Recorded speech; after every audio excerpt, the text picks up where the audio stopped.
I'm Dr. Akilah Cadet, and this is Humane Rights, a show that flips the traditional talk show on its head. This isn't about debate, it's about dialogue. Each episode, I invite guests from different walks of life to unpack the messy, beautiful realities of being human. Welcome to Humane Rights, where being human is the ultimate act of resistance. Hey. Hello. Welcome to Humane Rights. I'm so excited to have you here today. You are going to introduce yourself, Niema. All right. But one thing that you get to do that you may not get to do all the time is an image description. So I'll role model. Everyone knows that I'm Dr. Akilah Cadet, the host of this podcast. But today, I am wearing a black crew neck sweater that says "Keeping Amazing" on it, my trademark phrase. Some black and white pants with wonderful print by Christopher John Rogers, some silver shoes, and my long golden braids. We're sitting here in the studio with the golden background, a Taylor Smalls painting behind me, and a beautiful, stunning woman on a tan couch. And that is you, Niema and Jordan. So give us an image description and tell us about your wonderful self. Oh my goodness. Well, thank you for having me. Of course. My name is Niema Jordan. I am a filmmaker, storyteller, producer from East Oakland. Yes. And I am here today wearing green and gold framed glasses with gold statement stud earrings. Mm-hmm. And I have on a black sort of sheer shirt, mm-hmm. And black pants with black pointed toe shoes. I love it. And you left out the fresh cut. Oh, and I have a fresh bald fade because I knew I was going to be on camera, and I have to have a fresh haircut every time I'm on camera. Every time. You have one of the best head shapes around. Thank you. Talk about it. You and I were both painted by Taylor Smalls in Through Line, where yes. we were both honored for being pillars of Oakland. You have two pillars. Or bad bitches, that also. However you want to frame it. Frame it. Very good. I see what you did there. I think it's also important to note that my first film project that I ever did was directed by you. Yes. And you were like, fine, you can be my assistant director. You've never done anything ever. And you were so wonderful with me. Oh my gosh. And now I get to say I'm working on my 5th documentary. Which is amazing. Thank you very much. Like your shirt. Yeah. Mm-hmm. Oh, wow. That was a little too quick for me. And I love that. I just want to add into how wonderful and amazing you are. You work with some scrappy individuals on projects. I think one is Opara. Is that how you say it? Or is it Oprah? I don't know. I was like, are you talking about Oprah? This is funny. Yes. Miss Winfrey. Miss Winfrey. As she is referred to. Yes. Miss Winfrey. A prince. Oh my gosh, you're doing this. Yeah, it's happening. Harry. Prince Harry. Mm-hmm. Okay. Mm-hmm. Yeah. I hope they both have thriving careers. I'm so glad you helped them get on the map. Oh, is that what happened? Yeah. Oh, amazing. Yeah. I always love to bring that up because not everyone can say that. And I think that's really important that you were able to be part of this film project with them. HBO? Mm-hmm. Well, that was Apple. Sorry, it was Apple. That was Apple. Oh, yeah. I was going to say HBO was this year. Well, it came out this year. Was there any prize Eyes on there? Oh, okay. Eyes on the Prize. 3, We Who Believe in Freedom, which was the 3rd installation in the historic documentary series that premiered about the civil rights movement some time ago on PBS. So yeah, we did the 3rd iteration of it. So that was really exciting. That's very exciting. Also, one thing that you and I have in common, which is the weirdest thing ever, is we both knew we were in New York at the same time, but we literally ran into each other on the street. We're both booked and busy, but we ran into each other on the street. So fun. And it was the wildest thing. And we ended up having a wonderful, very long lunch with your mentor. And it was fantastic. That was like one of those things where you're like, your people are your people, and you're gonna find them wherever you are. Because why am I randomly running into you in New York? Right. Yeah. Which makes no sense. And now there's this wonderful piece by Tambisa that talks about me as a Black woman in sports, which I think is really cool. And all of that is because of running into you on the street, which is great. Things work together. Things work together. Things work together. So question for you. All right. What does humane rights mean for you? Oh, goodness. Not the deep side. Well, because when I first heard the title of the podcast, like when I read it, I was like, human rights. I was like, no, not human rights, humane rights. And I was like, oh, we have to think about an entirely different thing. Like, what does it really mean to be humane, especially in this time period? And I think right now it's making me think about genuine connection and care and accountability. And so those are the things that are coming up for me. Genuine connection, care, and accountability. Yeah. Wow. Ooh, I like it. Oh, thank you. I'm going to update my deck. That's what we're talking about. Yeah. So let's get into that a little bit more. Okay. As we know, this government loves to be held accountable. Oh, yeah. Which is great. But like, when you think about genuine care and accountability, how do you think we get back to humanity? I think that there are a few things. I think it's about really taking the time to see people despite everything that you have going on, because we all have so much going on. And I think that we are particularly in a time where people are stressed and they're burnt out and they're worried about their finances, and it's one thing after another, and the default can be to detach, take yourself out of the game, figure out that, basically like optimize yourself out of being human, right? Like complete optimization. And so I think it's, you have to intentionally counter that. Yeah. So I'm thinking a lot about talking to people in person, meeting up with people, carving special time out of the day, also taking that time with yourself, because I think that so much of our interactions with other people, right, are really about what we have going on inside. So part of seeing other people's humanity is being in touch with your own. Ooh, yes, it's very true. That's why I live a very unbothered life, because I have to be in tune with my humanity, because I unfortunately am really good at dismantling white supremacy. So I see things in the world completely differently. And so I have to make sure I'm good first before I can advocate for others. Yeah. And also knowing with the intersectionality we both carry as beautiful, stunning, Black, smart, brilliant Black women, that we also, we don't get a break in the feelings of advocacy. And even if we want to disconnect from what's happening in the world, we still live in these bodies. Yeah. Right? So you have to give yourself the break. What was that? You have to give yourself the break. Because people, like, the thing is, like, people are not going to do it for you, right? So we have all these examples of, like, what people are not going to do for us. Yeah. And the other thing they're not going to do for us is, like, really, like, build in the rest for us, right? Yeah. Like, I think that there are a lot of people who are currently modeling and talking about what does it mean to have deep rest and the importance of it. But, like, you can know something, but that doesn't mean that you apply it to your life. Right. Right? And so, yeah. Yeah. It's the cardiologist who smokes. Yeah. Yeah. Yeah. And that's a lot of us. Yeah. My advice is so good, especially for dating. I give such great dating advice, and then I don't actually know I do. I'm pretty good with that. Okay. Do you take your own dating advice? I do. I don't know if you know this. I have a rule with dating. This is part of humanity, which is when you're a powerful Black woman and you would like to get dick down and celebrated. Yep. Mm-hmm. We do. Yeah. It's important. Yeah. It's self-care. It is. It's self-care. That is also taking a break. But I have this firm rule of only 30 minutes for the first date.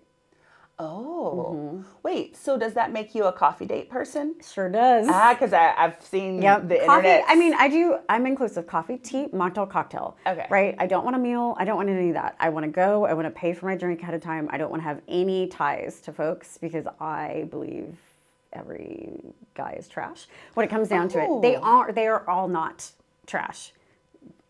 there's men in this room that are actually really great, and not that, but the dating scene is definitely that. So I do 30 minutes. Okay. At the 30-minute mark, if it's not over by then, because I've had that happen, I decide if I'm going to give them 15 or 30 more minutes. But I will, if it's going well and good, and then I just max it out an hour, because time is so valuable. But there's a lot of women, when they go on a date, they're like, I don't know, well, maybe I'll try. Nope. You know really within those first 15, 30 minutes, if not sooner, if you want to give that person your time in that moment, but definitely for a second time. So that is my I like this. secret. Yeah. I'm gonna write that down, because I'm out of the dating game right now. Taking a break. I'll come back, in the spring or something. That's right. I'm gonna take this winter season to focus available on me. You know what I mean? Next year. Listen, I'm turning 40 in January, so I'm really in that thought process of like, it feels like planning for the new year, planning for the new decade, planning for, all of that sort of stuff. So I'm just like grounding myself before I pop back in. Lucky you're going to enter in, I call it Club 40. So you're going to enter in Club 40 in the new year. Oh, yeah. Do you know what's going to happen to you? It's going to be like, it's going to be amazing. Yeah, no, Listen, I have to hold that truth for myself. No, I mean, I'm past 40, so no, it's pretty great. Which will also make dating better for you. I like it. Yeah. I'm here for it. Yeah. Okay, I'm going to give you an example. Okay, tell me. 30-minute thing to get you prepared. I'm ready for this 30-minute, because I'm like, tell me what's going on. Tell me what I'm doing. So I'm on a date.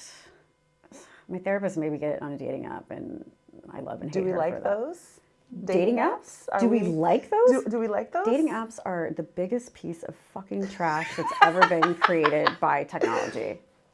I have been using dating apps like since 2008. So I'm like an early dating apps person, and I have recently retired. So my mom, this had to be like 15 years ago, decided on a holiday or I was in town or something, I don't know what the fuck I was doing. She decided to set up a Match.com profile for me. Oh, for you. For me. And the thing that's the most disturbing is that there's like a question about like sex, like how many times you'd like to have sex. And my mom got it right. And I do not talk to my mom. My mom is like, she is a super religious woman. So that conversation doesn't come up. And I was sitting there and she was like on the computer. This is how, long time ago. Yeah. Maybe it was 08, a long time ago. It was one of those, She's on the computer doing this thing. And I was like, wow, how does she know that? And then she went to go pay for it because I refused. And her she was really trying to help you out. Was declined because the card company was like, this bitch is not like this is unusual. She's a married elder adult. What is happening? Spending. Right. Then shut it down. And eventually she found a way to make it. I had to, call the credit card company because I was actively against it. But anyway, so I had to go on a dating app end of last year. So I went on a date. I went to a tiki bar at the choice of the man. He picked a tiki bar, and I love a tiki bar. I'm not gonna lie. I don't go as much as I feel that I love it, but give me a flamingo, pina colada, and a strawberry daiquiri, and I'm like, yes. Or funky monkey or whatever. I don't know. I'm into it. Now I'm realizing that drink is probably racist, but this is telling you the story of my life. The story of my life. White supremacy is as I drank so many of them in Mexico. Someone's wedding many years ago. Oh gosh. So he was late. Okay. So he picked So that the cut time. into his 30 minutes. It sure did. Okay. It sure did. And I got my tropical drink and I was having my drink at the bar. Came and then he was like telling me things that really just didn't make sense. And then he for some reason was talking about guns. I don't even know how it came up, and I was like, oh boy. So he said something about he was like a proud gun owner, and I was like, yeah, no, I'm not into guns. And he's like, okay, but do you rent or own? And I was like, I own my home. Well, you should have a gun. Nope, don't want a gun. No, you have to have a gun. No, I'm good. I don't want a gun. There's this back and forth, and I said, listen, there's two things that happen. when gun violence occurs. Because he said, I have guns because he was around gun violence and blah, blah, blah, blah, and that's why he needs guns. I said, funny story. I also was around gun violence a few times in my life. It's the reason why I don't have guns, right? So you can go one way or the other. You can get a gun or overcorrect and have more guns or not have guns at all. And he was like, no, you need to have guns. Now, if I didn't have a frozen drink, I would have been gone way sooner. But brain freeze is awful. And I was not going to do that. You wasn't going to guzzle down the frozen drink? Okay. I was not going to guzzle down my pina colada. And so once I finished my last sip, I leaned forward, put my hand on the table. I said, we're not compatible. Have a nice night. And I got up. When I tell you, I was door to door from the bar to my home in 30 minutes. I like it. It was great. And when I said that and I walked away, he said, well, that's why you look homeless. I'm sorry, sir, what? I'm sorry, sir, what? There's nothing about me that looked homeless. In fact, I looked pretty great. Oh. Yeah. And my biggest regret is that I just didn't throw the drink in his face. I feel like that would have been the time for me to throw a drink in someone's face, but I drank it, Yeah. I also feel like throwing drinks in people's faces is very TV. It is very TV, but I was going for the drama. I would have made for a better story. Yeah. Yeah. I'm not always after the plot in that way, but that might be the a director. As a director. But I do go by the rule of the thespian T-Pain. Got drinks, she drank them. But I didn't get drunk. But I drank them. Got drunk? Yeah, Okay, no. yeah. Okay. Yeah. There was that. That's fascinating because I think about how these. I was telling you before we rolled that I used to talk about my dating life all the time, and because I had a blog and it was called 20 something Renaissance, and I was in New York and writing under this pseudonym, and I was look at me living my. So I was writing the foolishness down and publishing it all the time. Yeah. Which got a little weird once people attached my name to the blog, and so then it would be are you about to write about me on the blog? Depends. Are you going to act an ass? Right. I don't know. Right. So that was a thing, and then at some point I was okay, maybe I don't want to be known as the relationships girl because I'm actually trying to build my film career and do my journalism. Oh, you're thinking about the career, all not of the it. dating. All of these different things. But I used to go on really wild dates. And on purpose? No, I would just get there and I'd be this is a little off. And then I would go, oh, this is very off. And then I would go, okay, I have to end the date, but I'm not saying anything. I'm not telling you during the date that there's not going to be a second date. Yeah. Because I just don't really know how crazy you are. Yeah.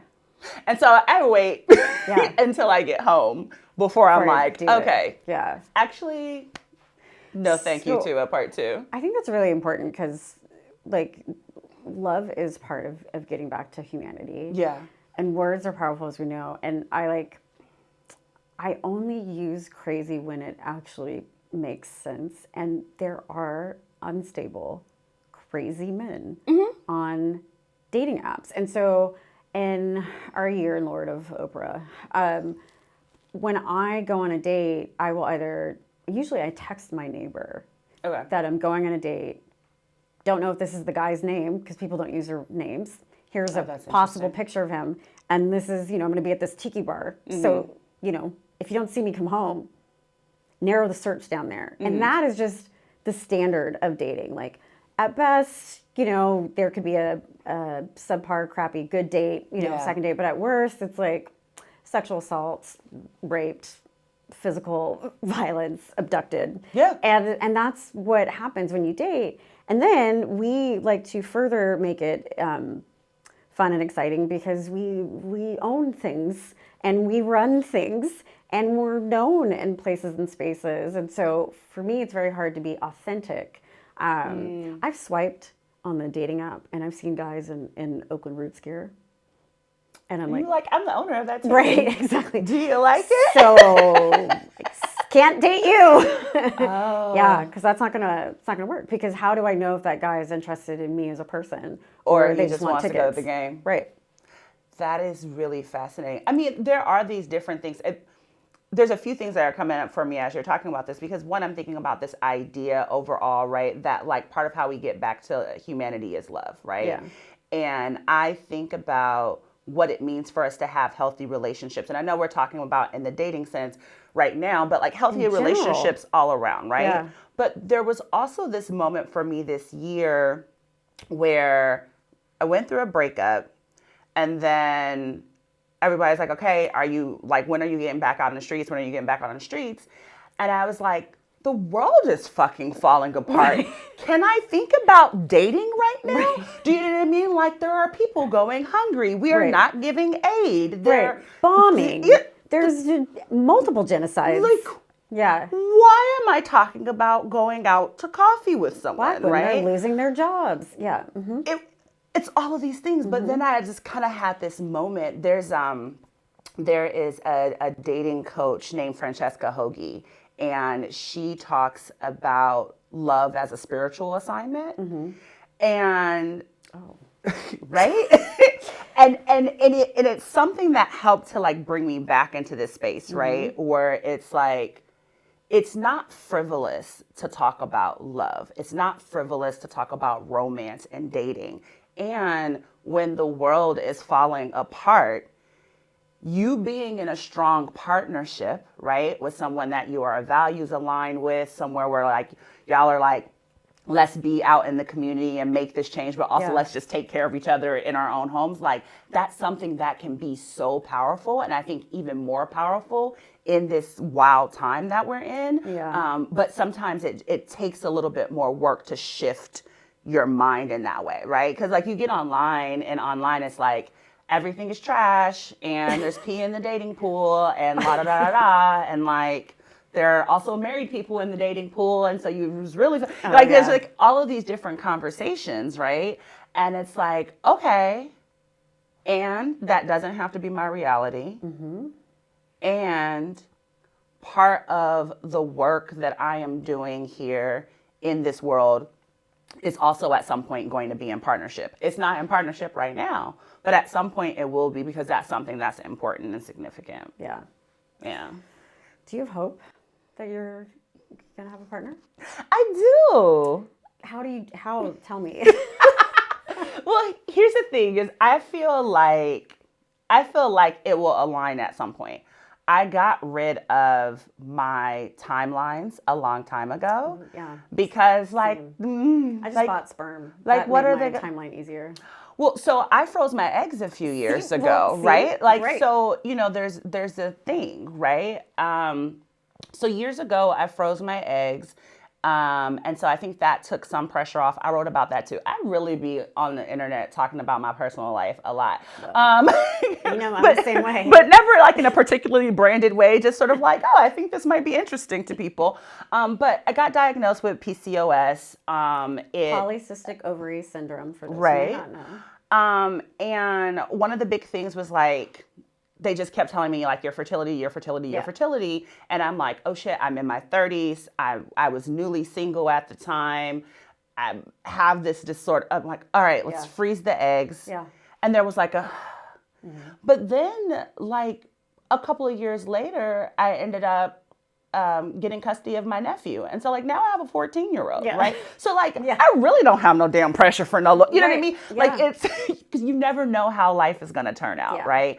And also, it's important to note that you are a great mom, because I've known you since you become a mom, and it's just been great to see. He's a great kid. Thank you. Yeah. I appreciate that. But it's like, it comes into this space, right? So this idea of hope. It's like, yes, I have hope. I don't need to know how everything is going to work out. I don't need to know the steps. Yeah. I just need to believe that it's going to happen. I love that. Right? And so that's where I am. I'm believing that it's going to happen.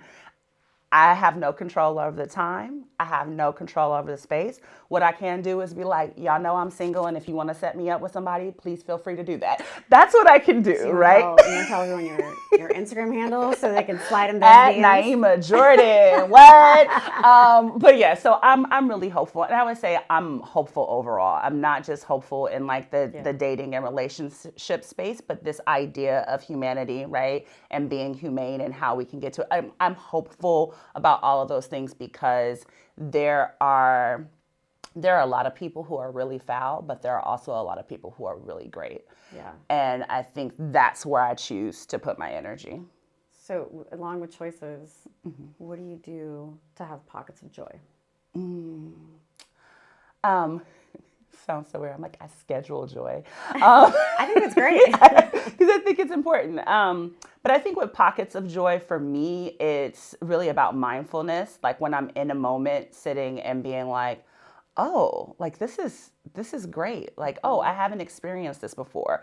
Journaling also helps me a lot with joy.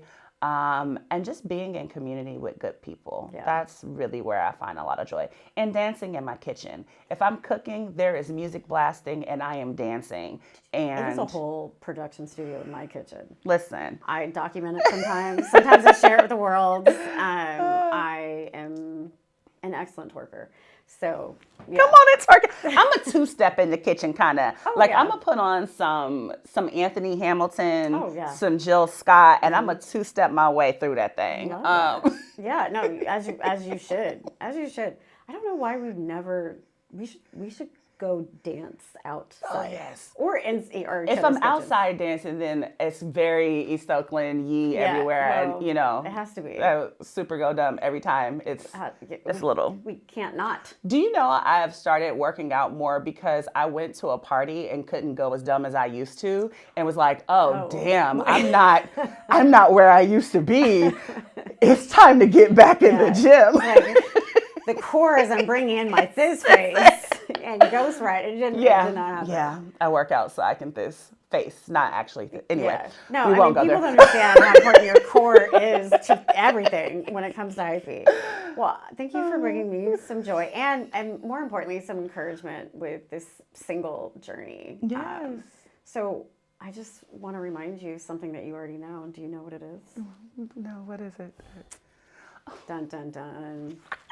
2, keep being amazing. Yay. Matchy. Thank you. But Yes, thank you for being part of this journey from the start, because Black Tooth Project that's where, Wow. Yeah. I had the shirt on and everything changed. Murder of George Floyd days. So just remember to keep being amazing.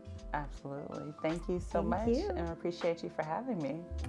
Big love and gratitude to our guests for showing up with truth, humor, and of course, humanity. If this conversation moved you, you gotta like it, you gotta share it, you have to talk about it, bring it into your circles, spaces, and places, because that's how change multiplies. You can catch more episodes wherever you get your podcasts and watch the full series produced by CL Media and me on the CL Media YouTube channel. Now, what is that YouTube channel? What you need to subscribe to so you can get more of this. But until next time, stay curious, find your joy, and keep being amazing.